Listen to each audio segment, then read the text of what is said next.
Shalom Bapak Ibu. Bagaimana kabarnya pada siang hari ini? Baik-baik semuanya ya. Memang 2 minggu yang lalu saya pernah mengkhotbahkan khotbah ini. Dan ini memang seri yang kedua Bapak Ibu, judulnya adalah Perubahan Tubuh Yesus. Tapi memang waktu itu saya khotbahnya hanya di ibadah 1.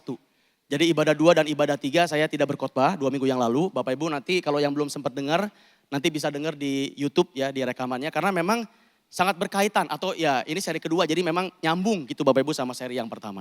Tapi saya akan ulangi beberapa hal yang saya rasa sangat penting di ibadah yang di seri yang kedua ini. Bapak Ibu sudah siap makan steak? Siap? Jadi kita agak pelan sedikit, saya juga nanti akan pelan sedikit karena tadi Pastor bilang ya, mesti dipotongnya juga pelan-pelan, mesti dikunyahnya juga pelan-pelan. Jadi kita, Bapak Ibu gak buru-buru kan siang ini? Aman sampai jam 3 ini oke ya? Just kidding. Bapak Ibu, ya di bagian yang pertama dan bagian yang kedua ini memang ini sifatnya adalah doktrinal, pengajaran.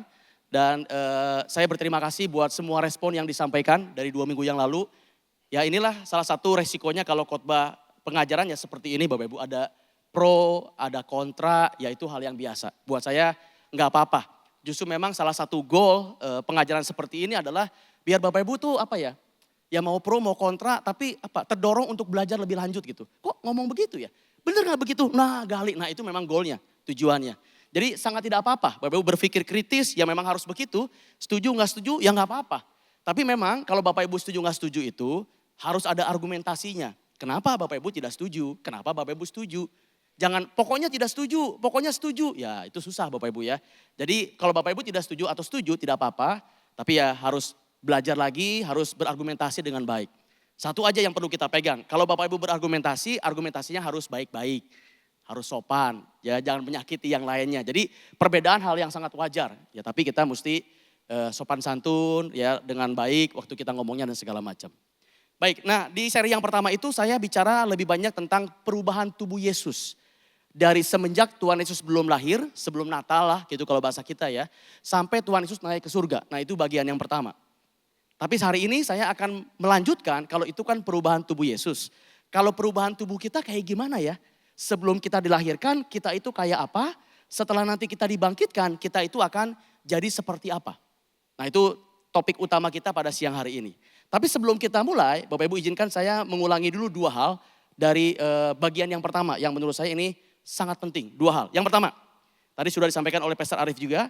Bahwa kita juga perlu belajar hal-hal yang doktrinal atau pengajaran. Bapak Ibu, memang kita juga perlu belajar hal yang praktis. Khotbah-khotbah praktis itu juga sangat penting. Khotbah praktis akan membuat kita menjadi orang baik. Tapi hal yang doktrinal akan membuat kita menjadi orang benar. Bapak Ibu ada perbedaan antara orang baik dan orang benar. Dua-duanya penting, harus kita punyai. Ya dua-duanya penting. Tapi kita dibenarkan bukan karena kita orang baik. Kita dibenarkan karena kita orang benar. Mari coba kita lihat ayatnya. Jadi kita akan baca cukup banyak ayat. Bapak boleh lihat slide yang pertama bahwa kita itu diselamatkan karena kita itu adalah orang benar, bukan orang baik. Ya nanti orang baik, orang benar seperti apa kita bahas. Matius 25 ayat yang ke-47. Demikian firman Tuhan. Dan mereka ini akan masuk ke tempat siksaan yang kekal. Tetapi orang benar, bukan orang baik, orang benar ke dalam hidup yang kekal alias surga. Jadi yang masuk ke surga itu, masuk ke dalam hidup yang kekal itu adalah orang benar. Nah sekarang pertanyaannya apa yang dimaksud dengan orang benar? Apakah kita menjadi orang benar karena kemampuan kita? Apakah kita menjadi orang benar karena perbuatan kita? Atau seperti apa? Ternyata firman Tuhan dengan jelas bilang kita menjadi orang benar apa tidak benar itu status Bapak Ibu. Status. Dan kita menjadi status orang benar karena kita punya yang namanya iman. Kita dibenarkan karena kita punya iman. Boleh lihat slide-nya. Roma 3 ayat yang ke-28. Roma 3 ayat yang ke-28. Demikian firman Tuhan. Karena kami yakin bahwa manusia dibenarkan karena iman. Jadi kita dibenarkan, status kita diubahkan dari berdosa menjadi orang benar karena iman. Dan bukan karena ia melakukan hukum Taurat. Nah hukum Taurat memang membuat kita menjadi orang baik bukan? Jangan mencuri, jangan berzina, jangan menginginkan orang milik orang lain, hormati orang tua. Itu semua membuat kita menjadi orang baik. Tapi belum membuat kita jadi orang benar. Yang membuat kita jadi orang benar karena kita harus punya iman. Nah, imannya kepada apa? Imannya kepada Injil. Di dalam Injil ada pengajaran-pengajaran. Bapak Ibu, jadi yang paling penting itu sebetulnya, yang sama-sama penting adalah kita juga harus belajar hal pengajaran. Karena kita dibenarkan apa tidak dibenarkan, karena Injil yang berisi tentang pengajaran. Jadi kita harus tahu hal-hal fondasi kekristenan Bapak Ibu. Karena itu yang menyelamatkan kita. Apakah Bapak Ibu percaya bahwa Yesus yang adalah 100% manusia dan 100% Allah, dikirimkan ke muka bumi ini, mati untuk menebus kita. Apakah Bapak Ibu percaya apa enggak? Itu pengajaran. Dan percaya apa tidak percaya menentukan Bapak Ibu masuk kekekalan apa tidak kekekalan. Itu pengajaran. Kita di kekristenan punya yang namanya Tritunggal. Bahwa Allah itu hakikatnya satu, tapi pribadinya ada tiga. Ada Allah Bapa, Allah Anak, Allah Roh Kudus. Ini hal yang unik yang tidak dimiliki oleh agama yang lain. Ini pengajaran, doktrin. Percaya nggak Bapak Ibu akan hal seperti itu? Karena itu menentukan Bapak Ibu menjadi orang benar atau bukan menjadi orang benar. Oke, jadi kita perlu seimbangkan. Hal yang praktis sangat penting, tapi juga kita perlu belajar hal yang doktrinal. Hal yang kedua yang saya ingin remind buat Bapak Ibu yang belum sempat melihat videonya, saya akan tampilkan kembali perubahan tubuh Yesus. Bapak Ibu, jadi memang kalau kita bicara tentang perubahan tubuh Yesus, kalau Yesus sendiri itu ada 4 titik Bapak Ibu. Ada 4 titik. Yang pertama itu titik yang namanya kelahiran. Yang kedua itu titik yang namanya kematian. Yang ketiga itu titik yang namanya kebangkitan. Ini adalah kenaikan. Ya, jadi kalau Tuhan Yesus seperti ini Bapak Ibu. Jadi sebelum dia lahir ada di mana? Lahir, Natal, jadi manusia. Lalu dari lahir ke kematian kurang lebih 33 tahun. Ya karena sampai usia 30 tahun dibaptis Tuhan Yesus lalu melayani kurang lebih 3 tahunan sampai 3,5. Jadi ini 33 tahun dari kelahiran kepada kematian. Dari kematian kepada kebangkitan itu 3 hari. Ini adalah Jumat Agung, ini adalah Paskah. Dari kebangkitan sampai dia nanti naik ke surga itu kurang lebih 40 hari. Setelah itu Yesus naik ke surga. Nah ini adalah 4 titik perjalanan perubahan tubuh Yesus sebelum kelahiran sampai dia nanti naik ke surga. Kalau saya boleh kasih sedikit rangkuman, kurang lebih rangkumannya seperti ini. Boleh lihat slide-nya? Ada 4 titik, kelahiran, kematian, kebangkitan, dan kenaikan. Sebelum kelahiran, Yesus itu kayak gimana bentuk tubuhnya? Dia tidak punya tubuh pada saat dia sebelum Natal. Yesus adalah Allah dan Allah adalah roh. Jadi dia tidak punya tubuh. Pada saat dia dilahirkan, Yesus punya tubuh seperti kita. Dia punya darah dan dia punya daging. Tapi memang pribadinya lain dengan pribadi kita. Pribadinya itu God man. Ada Allahnya, ada manusianya. Karena Yesus ada 2 hakikatnya. Hakikat Allah dan hakikat manusia. Lalu Yesus hidup 33 tahun. Lalu setelah itu dia disalibkan. Pada saat dia disalibkan, tubuh jasmaninya yang disalibkan. Tapi di dalamnya juga ada kepribadian Allah dan manusia. Jadi memang harus kita akui Yesus beda dengan kita. Meskipun dia juga punya tubuh, daging kayak kita, manusia. Tapi bagaimanapun dia punya 2 hakikat. Kita cuma punya 1 hakikat saja, hakikat manusia. Yesus punya 2 hakikat, itu pada saat kematian.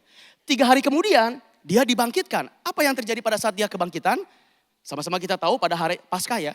Setelah itu 40 hari dia ada di muka bumi ini.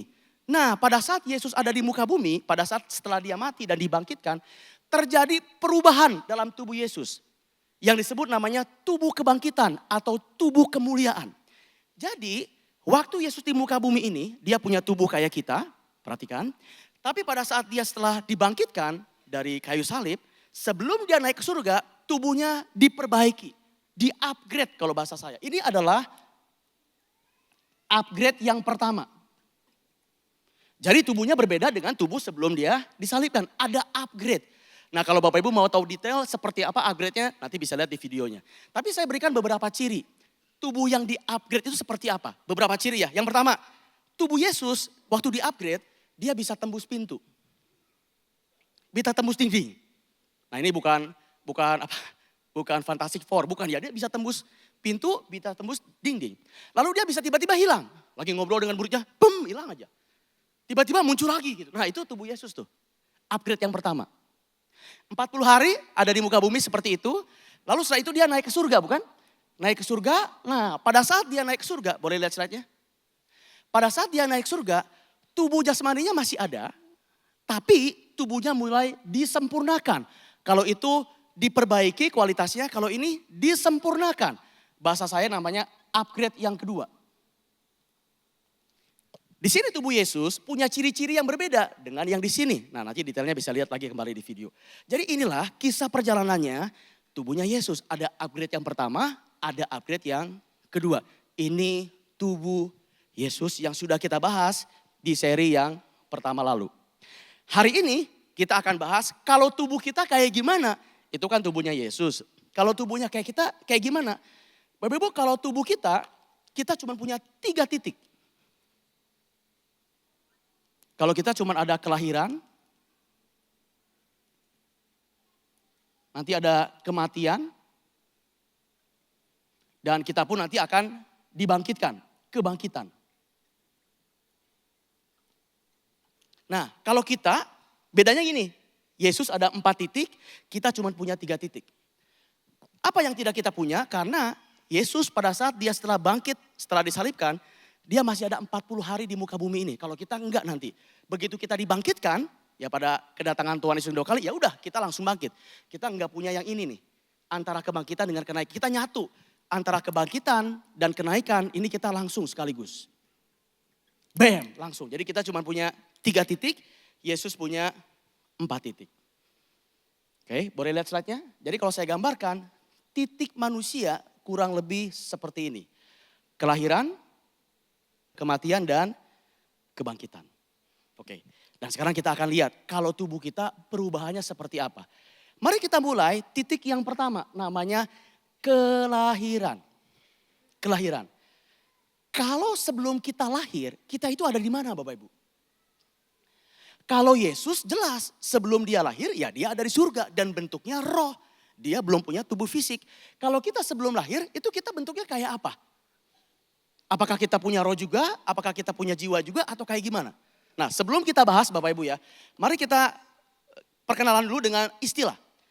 Ada istilah yang namanya itu tubuh, jiwa, dan roh. Jadi manusia itu katanya punya tubuh plus jiwa plus roh. Nah ini pahamnya namanya trikotomi. Tapi ada juga yang berpandangan kita itu cuma punya 2. Tubuh plus jiwa atau roh. Ini namanya duikotomi. Jadi ada pandangan trikotomi, ada pandangan duikotomi. Ini menjadi pembahasan yang panjang lebar kalau kita mau bahas Bapak Ibu ya. Tapi ini bukan hal yang esensi untuk diperdebatkan. Jadi ini secondary, bukan hal yang esensi. Untuk kepentingan supaya gampang menjelaskannya, izinkan saya menggunakan duikotomi. Tubuh plus jiwa atau roh. Nah, sebelum manusia dilahirkan, tubuh atau jiwa dan rohnya itu ada di mana? Bapak Ibu, ini banyak sekali pandangan-pandangan. Ada yang bilang sebelum kita diciptakan tubuhnya memang belum ada, tapi jiwa dan rohnya tuh udah ada. Entah di mana, pokoknya udah ada aja.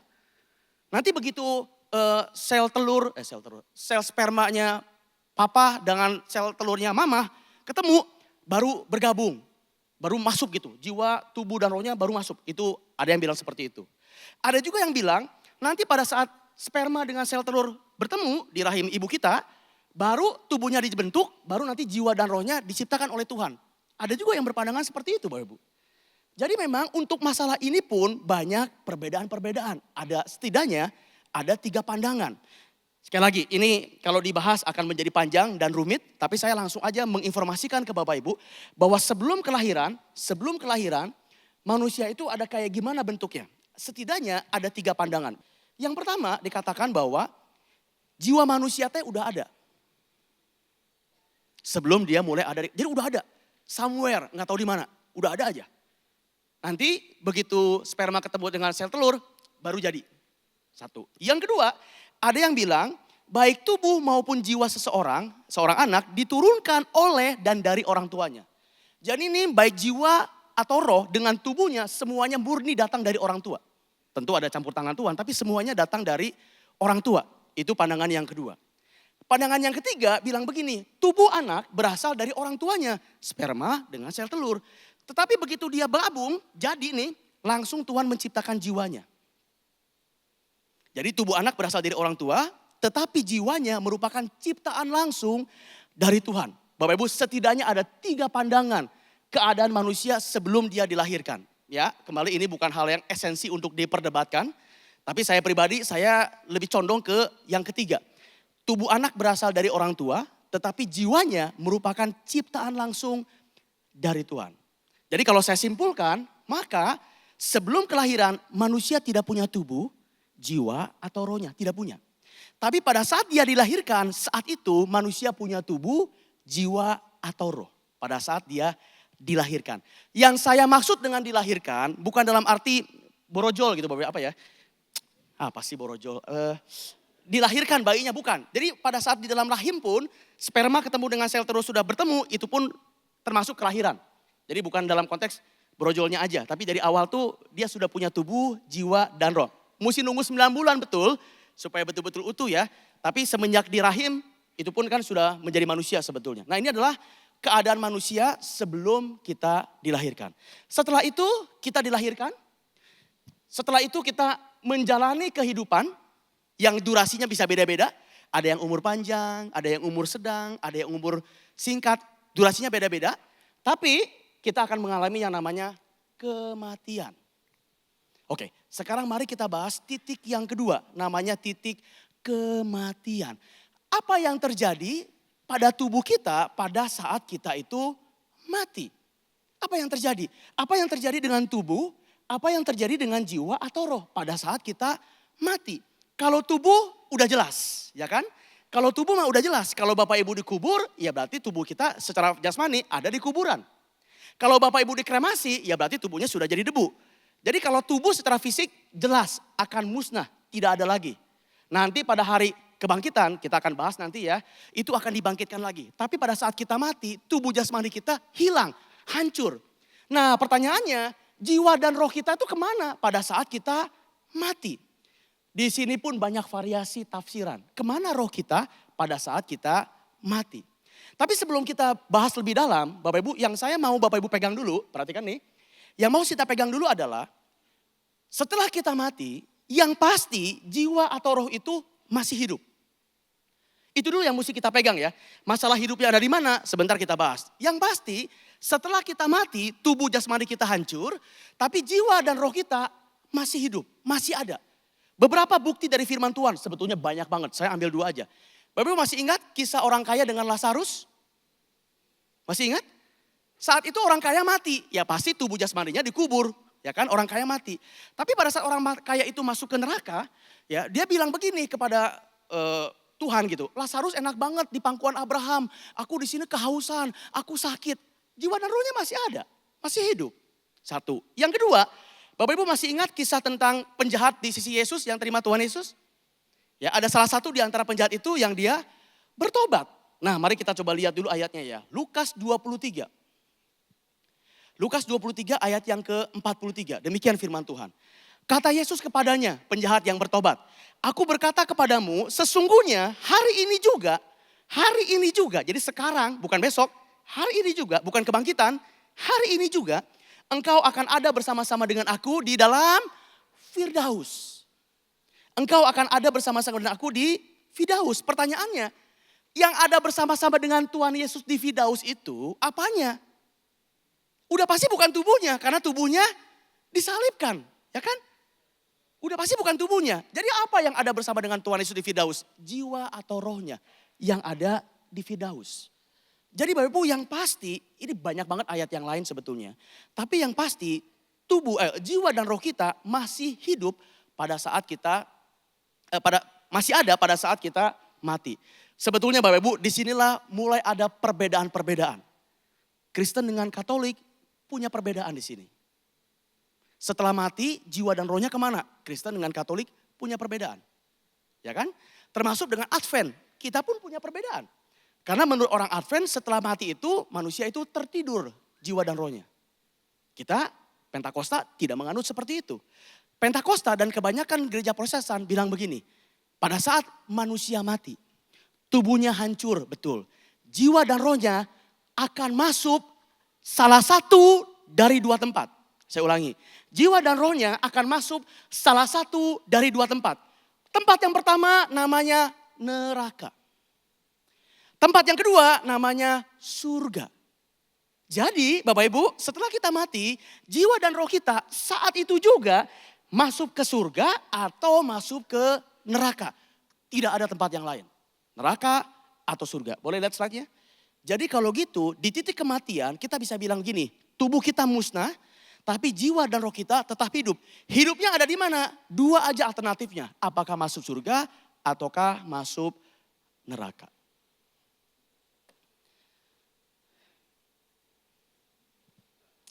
Gimana sticknya? Masih enjoy sticknya? Mau tambah saus sedikit? Atau mau langsung pulang aja? Sayang ya, udah beli mahal-mahal. Kita sekarang lanjut ke titik berikutnya.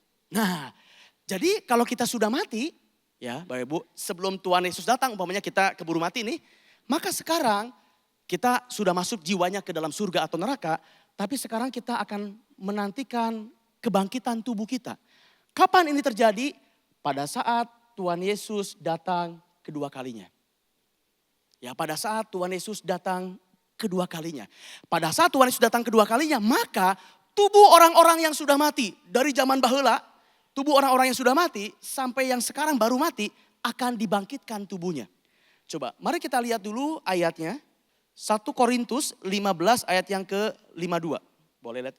1 Korintus 15 ayat yang ke-52. Dalam sekejap mata, pada waktu bunyi nafiri yang terakhir, kedatangan Tuhan Yesus yang kedua kali. Sebab nafiri akan berbunyi dan orang-orang mati, dari zaman dulu orang-orang mati akan dibangkitkan dalam keadaan yang tidak dapat binasa. Dan kita semua akan diubahkan. Jadi pada saat kita nanti bangkit, kita semua, kalau kita udah keburu mati ya, kita semua akan diubahkan. Jadi tubuh kita akan diubahkan. Buat Bapak Ibu yang belum mati pada saat Tuhan Yesus datang kedua kalinya, Anda akan diangkat dan langsung diubahkan. Tapi kalau yang sudah mati, diubahkan juga. Jadi yang mati, yang tidak mati, tetap akan diubahkan tubuhnya oleh Tuhan Yesus. Kita masuk ke titik yang, boleh lihat slide-nya?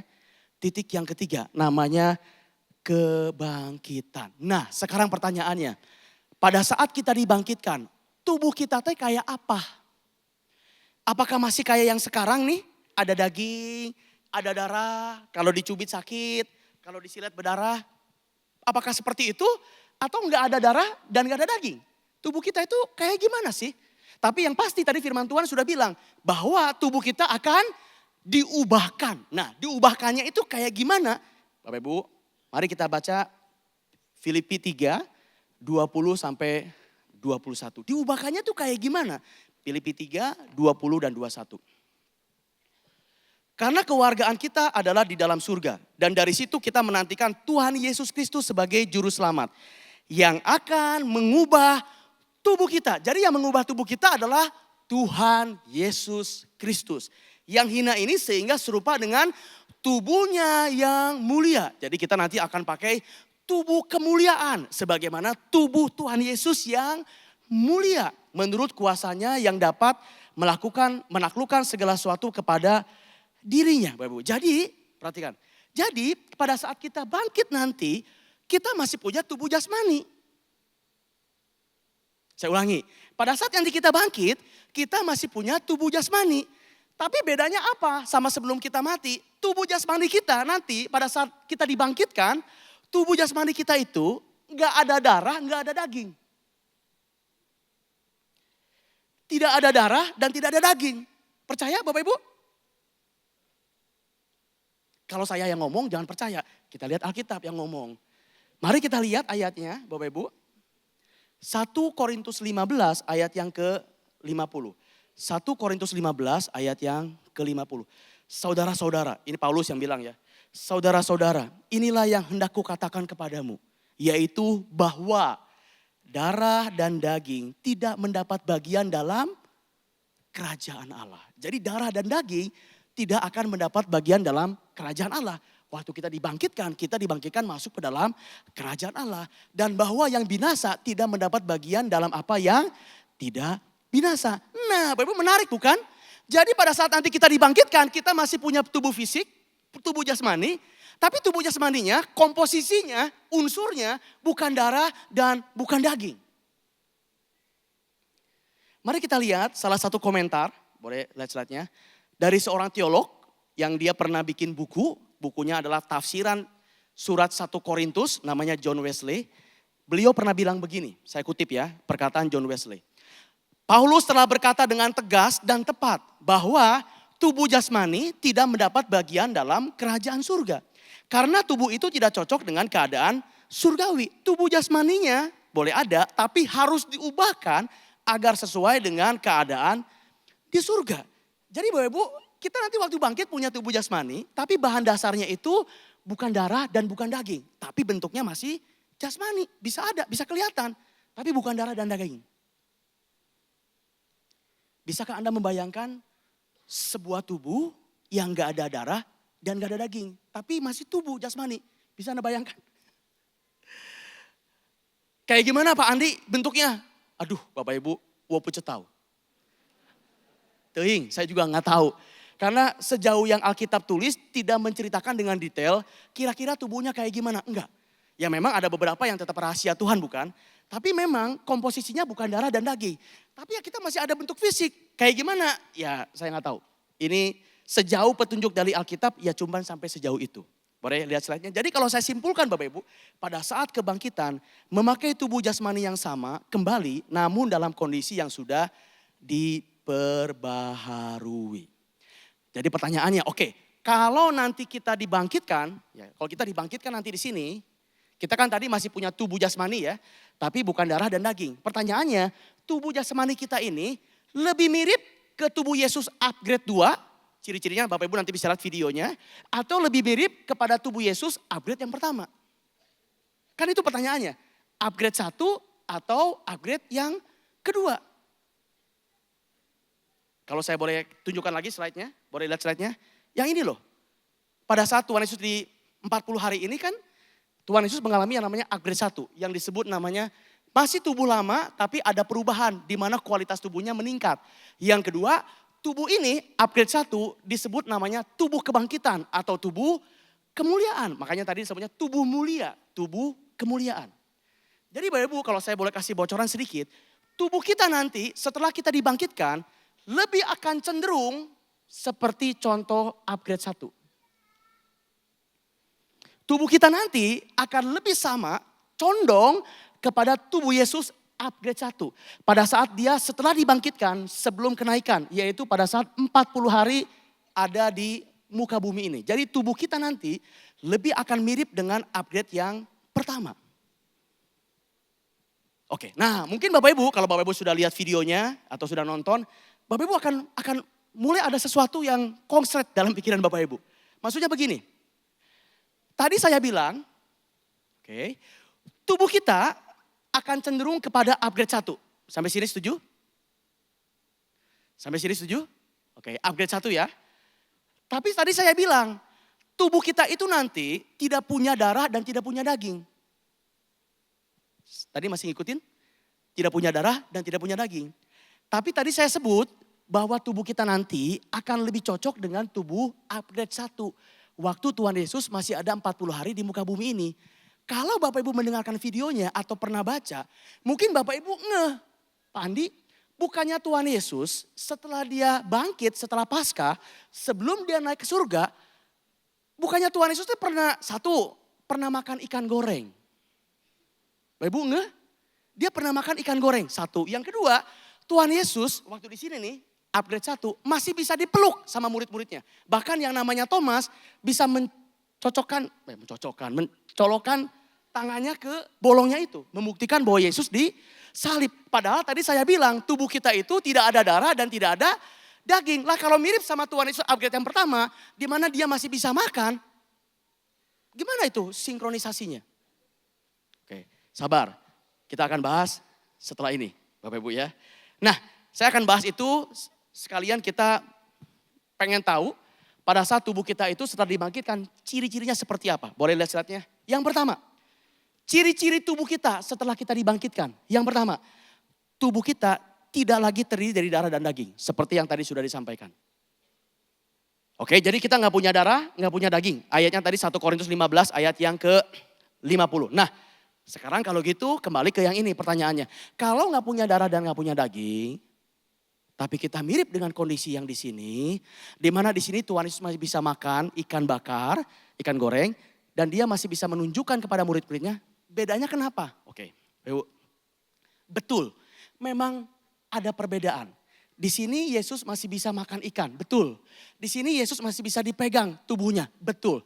Tapi kenapa bisa begitu? Karena ini ada maksudnya. Kenapa Yesus tubuhnya di sini masih bisa dipegang dan masih bisa makan ikan? Ada maksudnya. Satu, untuk menunjukkan pembuktian bahwa dia disalibkan. Satu.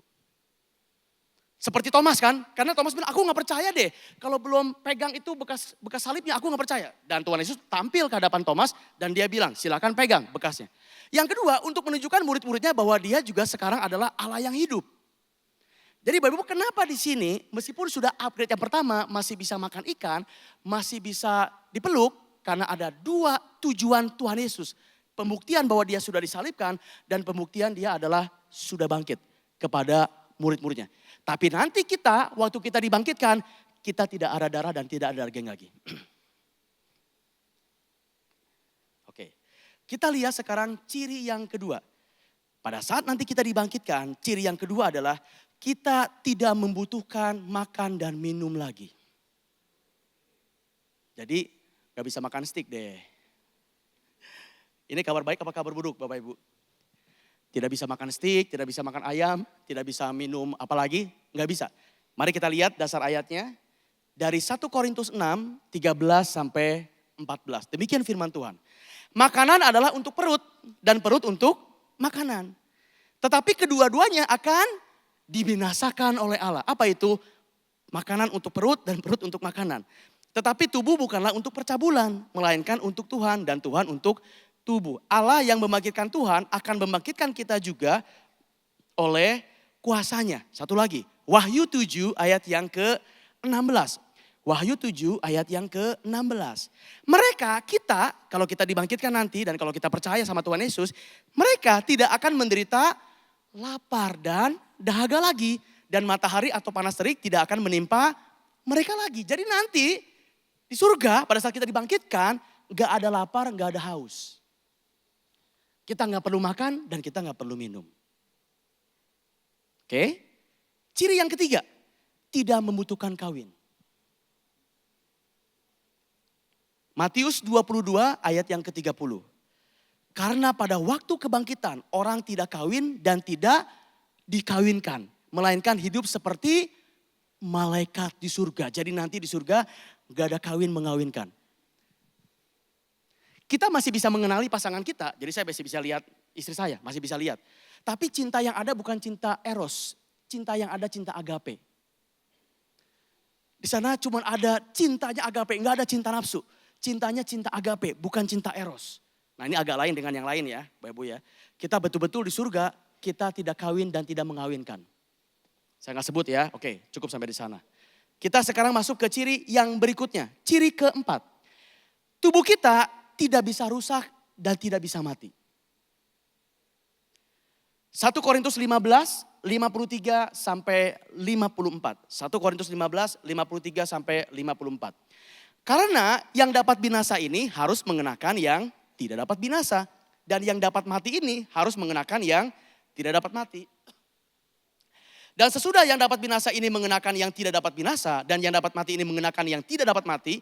Maka akan genaplah firman Tuhan yang tertulis, maut telah ditelan dalam kemenangan. Jadi Bapak Ibu nanti di sana maut telah ditelan dalam kemenangan. Kenapa? Karena upah dosa adalah maut. Sementara di surga kita tidak ada lagi dosa.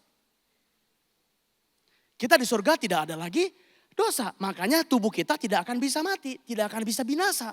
Oke, itu ciri yang keempat. Dan ciri yang terakhir menyambung dengan ini. Yang kelima adalah kita di surga tidak dapat berbuat dosa lagi. Kita di surga tidak dapat berbuat dosa lagi. Jadi minta maaf buat Bapak Ibu yang sering ngegibah gitu. Yang suka iri, di sana nggak bisa lagi, sorry ya. Jadi nggak ada tuh, gibah-gibahan nggak ada. Karena kita tidak bisa berbuat dosa lagi. Mari kita lihat dasar ayatnya. Ibrani 12 ayat yang ke-23. Dan kepada jemaat, anak-anak sulung yang namanya terdaftar di surga. Sudah terima Tuhan Yesus. Dan kepada Allah yang menghakimi semua orang. Dan kepada roh-roh orang-orang benar. Kita orang benar kalau kita percaya kepada Tuhan Yesus. Yang telah menjadi sempurna. Yang telah menjadi sempurna. Bapak Ibu, jadi inilah kelima ciri tubuh kita pada saat nanti kita sudah dibangkitkan. Kalau kita sudah keburu mati sebelum Tuhan Yesus datang kedua kali, tubuh kita akan menyatu lagi, diubahkan. Tapi kalau kita masih hidup, pada saat Tuhan Yesus datang, kita akan langsung diubahkan dengan ciri-ciri seperti 5 ini.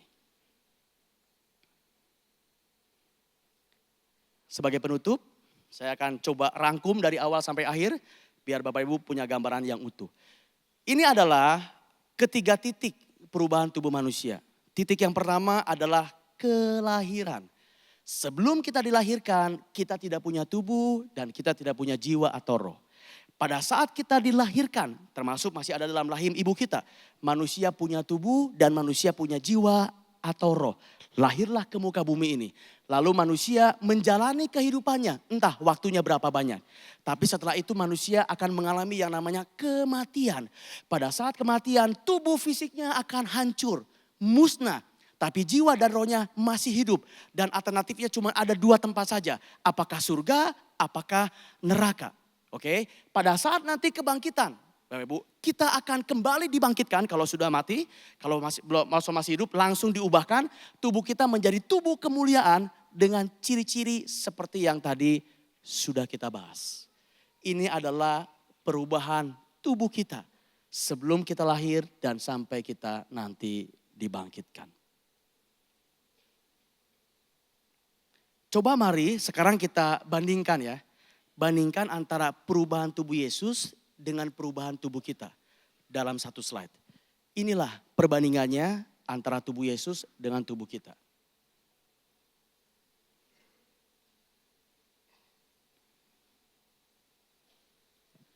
Tuhan Yesus punya 4 titik, kita punya 3 titik.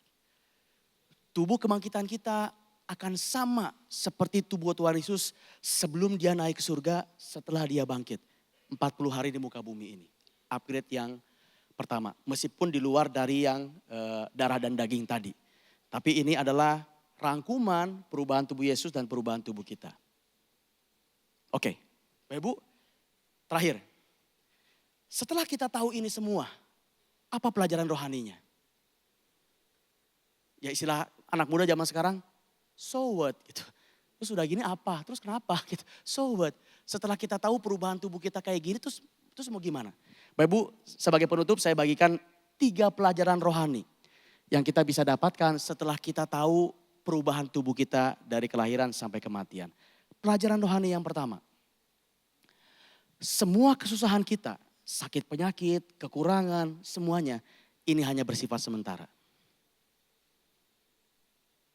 Oke, Bapak Ibu, tadi sudah disebutkan oleh Pastor Arief, kita masih percaya mujizat kesembuhan, betul. Tapi kalau Tuhan berkehendak lain, kita bisa saja mati dalam keadaan masih sakit. Tapi kita bersyukur, kematian memutus rasa sakit. Dan akhirnya nanti waktu kita dibangkitkan, kita tidak akan lagi punya rasa sakit. Oke, jadi kita punya pengharapan di masa yang akan datang bahwa nanti kita akan dibangkitkan dengan tubuh kemuliaan. 1. Pelajaran rohani yang kedua, Bapak Ibu. Tolong perhatikan yang kedua ini. Yang kedua ini adalah terima Yesus sebagai Tuhan dan Juru Selamat. Supaya kita bisa hidup di surga dalam kekekalan. Saya nggak tahu Bapak Ibu sudah berapa kali mendapatkan kesempatan, mendapatkan kabar baik, informasi kabar baik. Saya nggak tahu Bapak Ibu sudah berapa kali. Dan saya juga nggak tahu berapa kali Bapak Ibu masih mengeraskan hati. Nanti aja, masa sih boleh terima Tuhan Yesus, yang benar sih. Bapak Ibu, kalau Bapak Ibu masih mengeraskan hati selama ini, siang hari ini Tuhan kembali kasih kesempatan. Karena begini Bapak Ibu, kalau Bapak Ibu tidak terima Tuhan Yesus, seperti yang tadi sudah dibilang, pilihannya cuma dua setelah kita mati. Jiwa kita masuk ke neraka atau jiwa kita masuk ke surga, itu aja. Dan kalau kita masuk surga, kita harus terima Tuhan Yesus sebagai Tuhan dan Juru Selamat. Oke, semoga Roh Kudus bekerja dalam hati Bapak Ibu, melunakkan hati Bapak Ibu nih. Yang ketiga, kehidupan kita setelah kematian sangat bergantung pada kehidupan kita sebelum kematian. Saya ulangi ya, kehidupan kita setelah kematian sangat bergantung pada kehidupan kita sebelum kematian. Bapak Ibu, kita dari lahir kepada kematian berapa tahun sih kita hidup? Firman Tuhan katakan ya 70, kalau kuat 80 tahun. Oke, tapi apa yang Anda lakukan di 70 sampai 80 tahun ini, apa yang Anda lakukan di sini menentukan kekekalan. Di mana di sini kita hidup unlimited. Selama-lamanya kekal. Kehidupan kekal kita nanti sangat bergantung dari kehidupan kita di muka bumi ini. 70 sampai 80 tahun. Bapak Ibu, kehidupan kita setelah kematian sangat bergantung akan kehidupan kita sebelum kematian. Dan kembali, kalau Bapak Ibu di sini masih mengeraskan hati, belum mau terima Dia, Tuhan Yesus sebagai Tuhan dan Juru Selamat, kita sudah tahu ceritanya seperti apa dalam kekekalan. Tapi sebaliknya, kalau Bapak Ibu sudah terima Tuhan Yesus di dalam kehidupan ini, kita sudah tahu juga ceritanya. Bagaimana nanti Bapak Ibu berada dalam kekekalan.